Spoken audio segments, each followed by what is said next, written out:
jugee ci réew mi dem ci grand parti xamuñu nag ba xam réew mi moom kujje gi la bokkoon mais grand parti moom fi mu ne nii Chérif daanaka mën nañu ne ñu ngi ci kujje gi de wala pour l'instant. Ah bon on verra parce que gis nañ ah. vous êtes dans le. non loolu sa gis-gis la parce que yow sax gis baa ñu nuyu la ba pare. tey maa àppoo roube bi. Malick bon ñu fàttali ni Malick moom. loolu lu jaral leeral la donc Malick Gueye député la à Assemblée nationale donc bokk ci grand parti ñu ngi lay nuyu d'abord. maa ngi lay fay Chérif di le remercier ci invitation bi.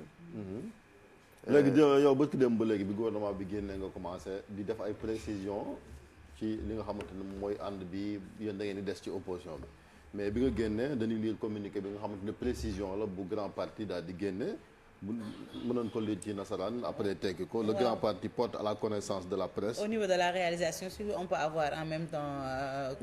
communiqué bi waa Chérif mën nga def. waaw ñu répété ko kon le grand parti porte à la connaissance de la presse. Voilà, c'est dispo. Et de l'opinion nationale que le député Malick Gueye n'est pas le porte-parole du grand parti.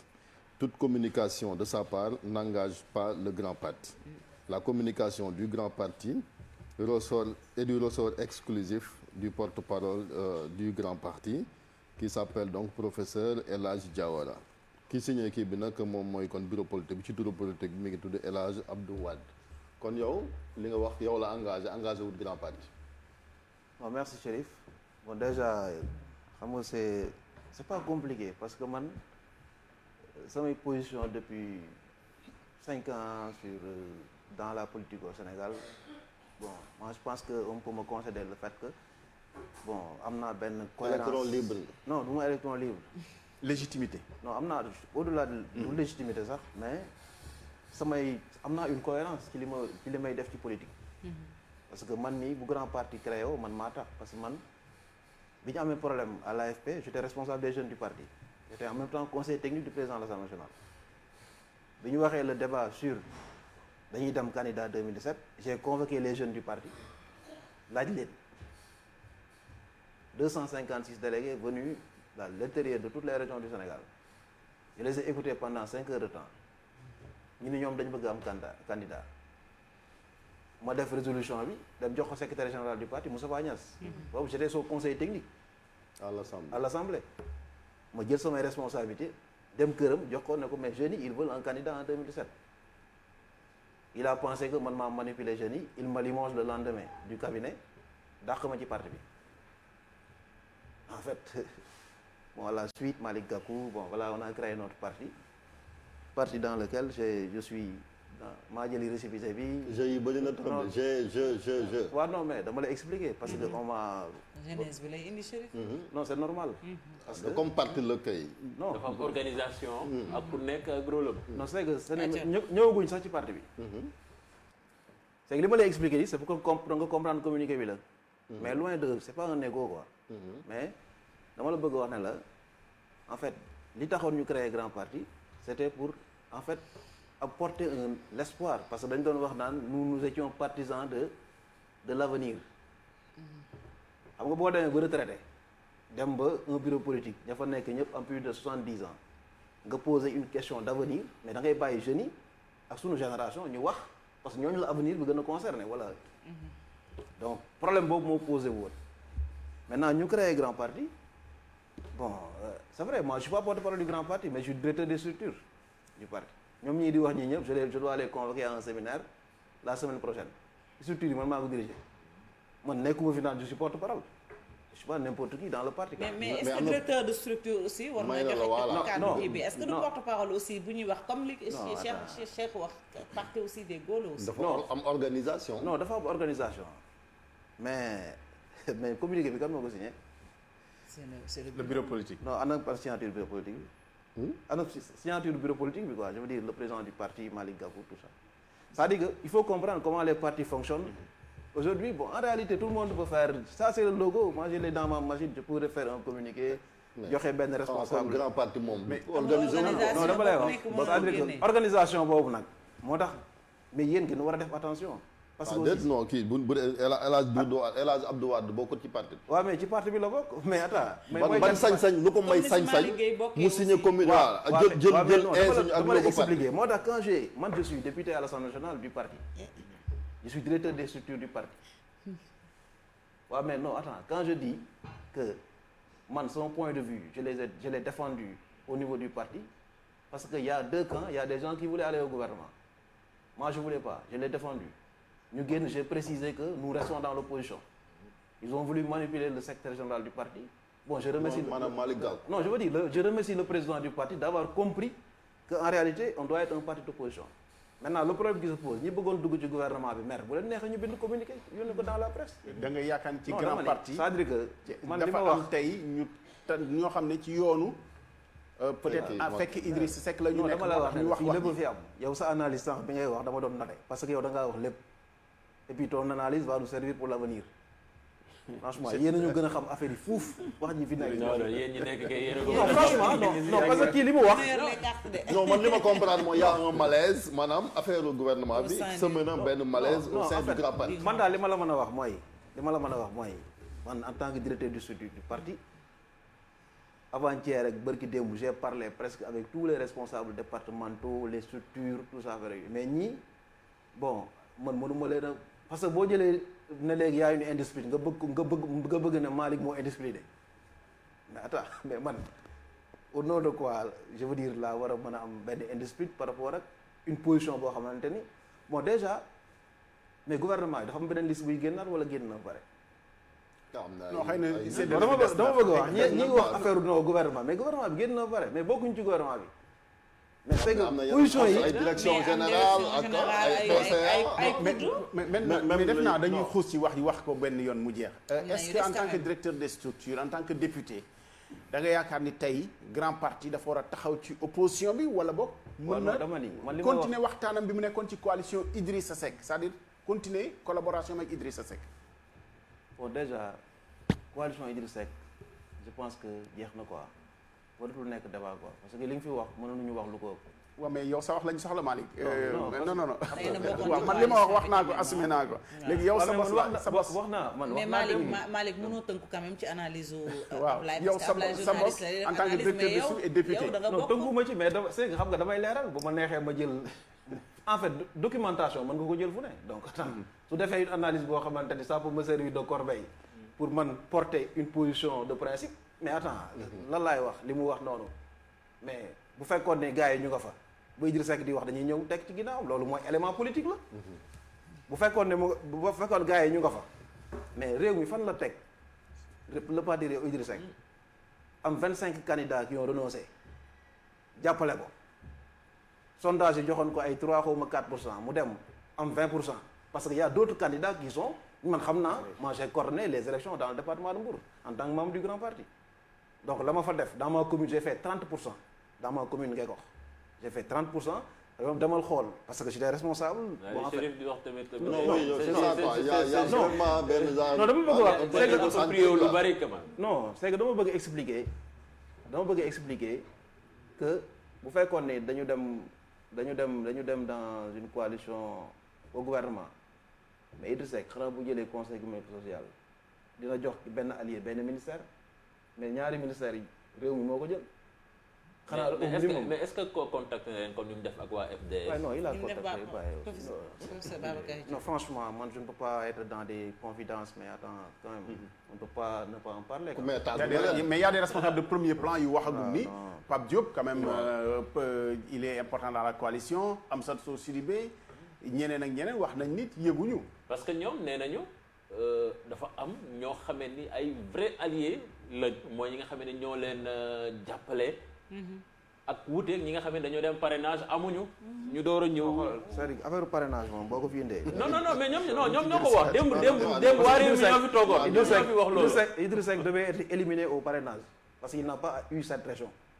Il a eu 6 régions ak Ziguinchor qu'on lui a donné. Nous on a eu 11 régions notre parti. non dama lay wax parrainage bu ko fi wax man ce que je retiens dans tout ça mooy en fait moi je pense que quand même je l'ai dit hier bi ñu may interview à RFM que en réalité bon ñi nga xam ne ils sont au crépuscule de leur carrière politique bu leen neexee mën nañ jël seen parti def ci li ñu ci bëgg a def parce que on a cette jurisprudence là bi ñu nekkee AFP le président Niass bi mu xamee ne mënatul nekk candidat il a préféré jël parti am tënk leen ne kenn dematul fenn léegi tu prends un poste et l'histoire donne raison tey l'histoire dafa jox raison Moustapha Niasse parce que Malick Gakou moom moo ko Idrissa Seck ñoo doon ànd di waxtaan.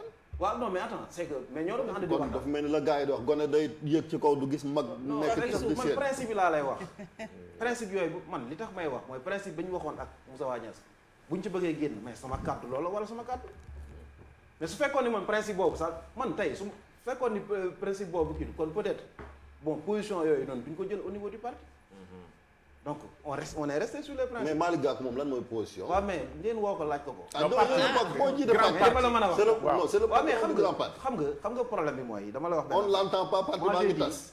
non yéen a ngi xaxam seen biir. non pas xaxar suñu biir mais dama wax ne. waaw fantasiro gi nag am na ndax bu waaw fekkee wax nga ñenn xëy ne non, dama waxoo ni ci gouvernement kàddu bi. kii bi xaxar gi am na gouvernement bi bu fekkoon ne par exemple ñun dañ dem au gouvernement le parti allait être divisé ça moom c'est du loolu parti waa parti bi ñoo ko gën a xam parce que. et c'est pas trop tard parce que gis naa ci les Échos tey ñu ne Malick Gakou ñu ngi koy dig poste ministre d'État. ministre d'État rumeur am na sax ay rumeur non bu yóbbu point de vue bi nga am mooy universitaire de Dakar. les Échos grand parti mënula tey dugg ci coalition bi Macky Sall di constituer. la ligne que je défends au niveau du grand parti mooy que on doit être un parti d'opposition on doit formater notre programme le PASS on doit préparer notre candidature en 2024 man loolu laa gëm. donc mais Maintenant- suñ parti bi jëlee beneen direction nag dem fekki majorité bi. waaw mais bon bu fekkee mais xanaa genn wàllu parti bi mooy fekki majorité bi. non parce que man patron parti bi maanaam département yi ma waxal ñu bari ñoom nekkuñ ci affaire ay majorité. majoritairement. waaw léegi si le président du parti grand parti assume. tey ci waaw. opposition bi lañ Non, voilà, si majoritairement. si le président du parti demain par des influences qui assume de diviser le parti par des positions politiques mais attends bu boobaa aussi le débat se posera dans et puis l'opinion va arbitrer l'opinion est le dernier arbitre. l'opinion Non, bi mais avant l'opinion, quand c'est même. un parti Non, privé la non. maanaam yéen dama wax ne Serif opinion bi jam ci la de. ah déet noonu nu ko opinion bi arbitre biir Ouais, parti mais problème ba amee man xam nga kii bokkuma dafa parti bi wax. sama Dama wax. non mais Xam nga attends kii dafa Idrissa wax. Seck li mu def opinion bi ban. waaw mais non ça dépend impact de la ci l'arbitrage. am. opinion xalaat ci kanam quoi. l'opinion donne son point de vue constater rek la ñuy def. C'est que le problème de fond, c'est que le militantisme est devenu faible dans les partis. En Khoumouda, vous avez constaté ça. Il n'y a presque plus de militantisme. Et c'est un directeur de structure qui parle. Non, c'est un diagnostic. C'est un non responsable. dëgg Non, c'est un diagnostic. Moi, les partis n'ont plus de militants presque. c'est vrai. Parce qu'en réalité, ceux qui gagnent les élections, c'est l'électorat. L'électorat, c'est pas dans les partis politiques. Bon, voilà, un parti politique, ils n'ont pas 20% de l'électorat. Donc, qu'est-ce que vous des politiques dans le parti, dans tout ça, t'es intégré l'audibilité dans l'opinion, mais il y a un nassabop. Il y a un nassabop. Demain, aujourd'hui, qui wax na fi que demain, Idrissa Seck peut être le candidat de la majorité. Mais non, def. Parce que le problème qui se pose, moi, en réalité, au dernier ressort, c'est les Sénégalais qui vont élire. Il y a des présidents africains, des présidents en Afrique, qui ont un candidat qui est le 4e. Man nga tànn candidat bu jël 5e parce que en réalité li ngay yaakaar ne bon y a l'appareil y a les affaires ak yooyu mais Chérif mais li ñi mu seen la wax kër quand la même ñuy toog mais Chérif li mu lay wax quand même da xaw na sori wantoog loolu yow mii tey jii sa président parti su ne direction bii la jël xam nga fii Sénégal gis nañ ni parti yi nu mu fi demee njiit bi la mu wax ci ñëpp la ñuy topp yow su ko defee est-ce que tu vas te plier à la discipline du parti wala Est-ce que c'est un débat même chez vous, c'est-à-dire compte tenu de changement yi am, est-ce que c'est un débat, une perspective de débat pour xool lan mooy seen position? le débat est dans la presse c'est que Non, malheureusement mais chez vous là wax chez vous mais d'accord à l'interne est-ce que c'est en perspective que ce soit un débat? non mais ça va être un débat certainement parce que mënuñu toog ay di def ay communiqué ay contre-communiqué di attaquer le directeur des structures du parti.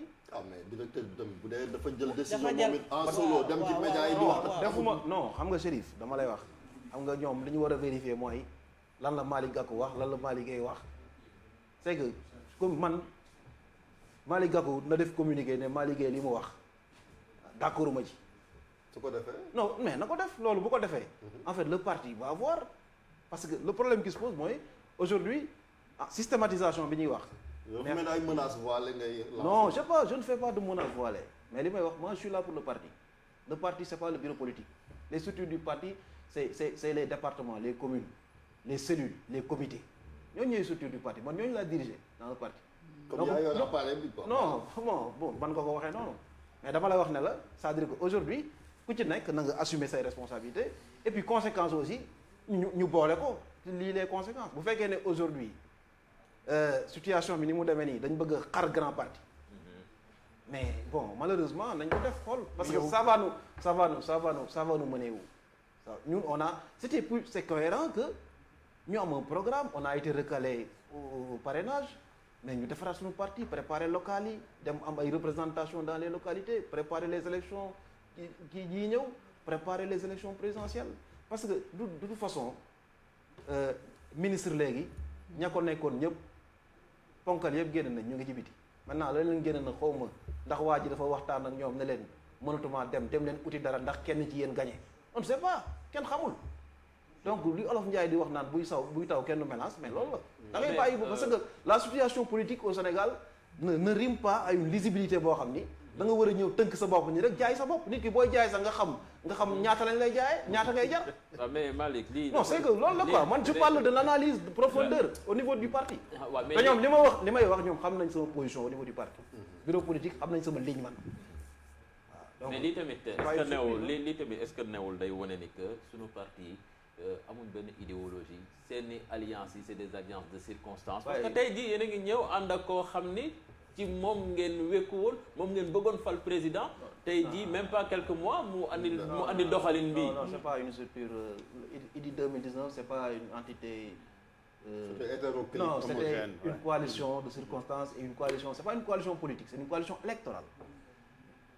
Pas une coalition politique. C'est politique parce que non, vous avez voulu quand même que mu dem au-delà des élections parce que après élection yi depuis un an yéen a ko gàdde tasu leen. gis nga événement religieux yi sax. non parce que dama lay wax non je sors des confidences léegi xam nga dama leen wax léegi un secret. ñu ngi dégg. c'est que nous on travaille pour que en 2024 que la coalition IDI 2019 porte un autre candidat qui ne serait pas Idrissa Seck. On voulait maintenir la coalition. bu ñu demee 2024 ñu maintenir ko ak nos 20%.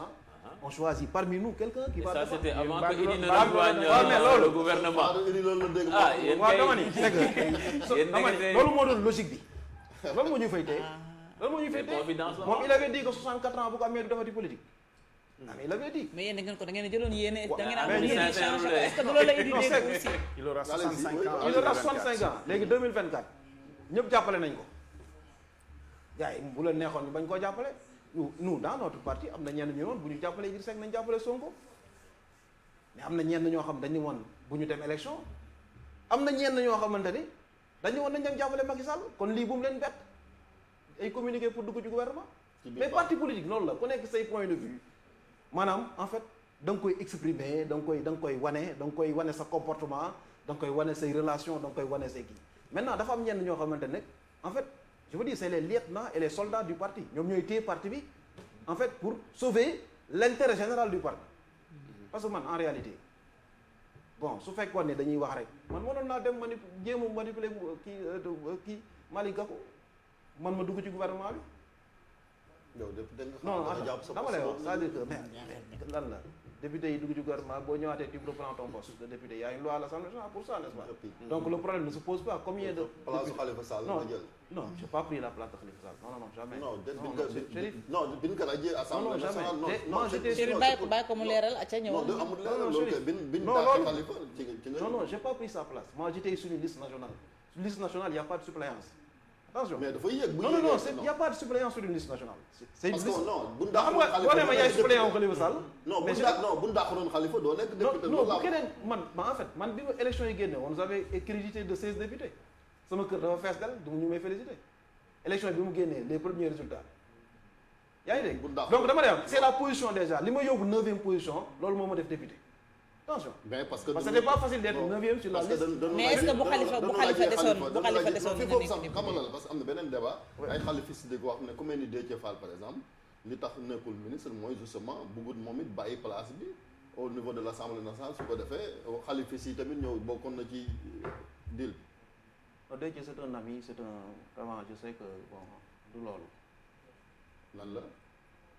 parce que mais du loolu mais parce que xam naa ni moom aussi au crépuscule boo àndee kilifa mu dem bëgg yow nga am loo bëgg doon ndaw nit ñi naw la nga dem xalif général des Tidianes am lu mu wax ci yow.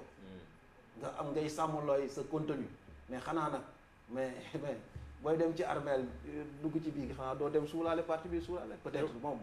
am na leen loo xamante ni xalaat na ko pour Sénégal. gëm nga ni yéene boobu ngeen amoon ci grand parti ci coalition Idy boobu nga xam ne bëggoon ngeen ko yóbbu mun ngeen ci continuer am ñoo xam ne sax waa Idriss Seck lañ yoo xam ne ci logique bi ngeen nekkoon moom la ngeen di jàppale. Fatou wax na ko léegi. Regardez le débat ba depuis dem il y a des Vélingara il y a beaucoup de zones où les réunistes démissionnent am na ñuy dem ci yeneen parti donc voilà c'est que le problème de fond gis nga y a la fusion indirecte et la fusion directe gars yi koo wax ñu ne non man parti laa yor dama dem APR mais quand tu es dans Benno Bokk Yaakaar on est dans l'esprit de la fusion indirecte. Les alliés qui sont avec Macky Sall n'ont plus de militants presque hein. Hier j'ai vu. Parce que y a dafa am phagocytose de l'APR que tu ne sens pas. L'APR da lay phagocyté mais tu ne le sens pas da ngay dem fee sa benn responsable ne la man ne la nga ni ko mais foo nekk mu la non man kat ministre Aly Ngouille Ndiaye la àndaloon dem na APR bu yàgg. léegi chef de l'opposition kan la war a nekk ci situation bi ni mu demee selon mais chef de l'opposition mais attends c'est que y a plus de chef de l'opposition. Ah si mais bon mais buy di demee kay am na Ousmane groupe Sonko parlementaire Pastef assemblée nee na Sonko moom mooy incarne l'opposition radicale. Ah oui. yéen xamagoo leen fi ngeen di taxaw. non non honnêtement en tant qu'homme politique. non Chérif ñun xam nañ fi ñuy taxaw c'est-à-dire que bon je pense que bu ñu duggee ci gouvernement wala ñu leneen bu boobaa le débat va se poser. est-ce que Sonko jaaduwul mu nekk chef de l'opposition? mais Sonko mais attends Sonko Sonko il prend son espace c'est normal hein comme d'autres ñu mën a ñëwee jël seen espace. bu ma wax Sonko y a Babacar Diop qui est là y a Barthélémy Diaz y a ñeneen ak ñeneen y a des opposants moi je m'oppose. On va poser la question autrement parce que li gënoon a probable ci statut chef de l'opposition mooy le candidat arrivé deuxième à l'élection présidentielle compte tenu de configuration bi yëpp est-ce que tey c'est ci sa xalaat mën nañoo nangu candidat arrivé deuxième ci Idrissa Seck nekk chef de l'opposition ci contexte bi nii.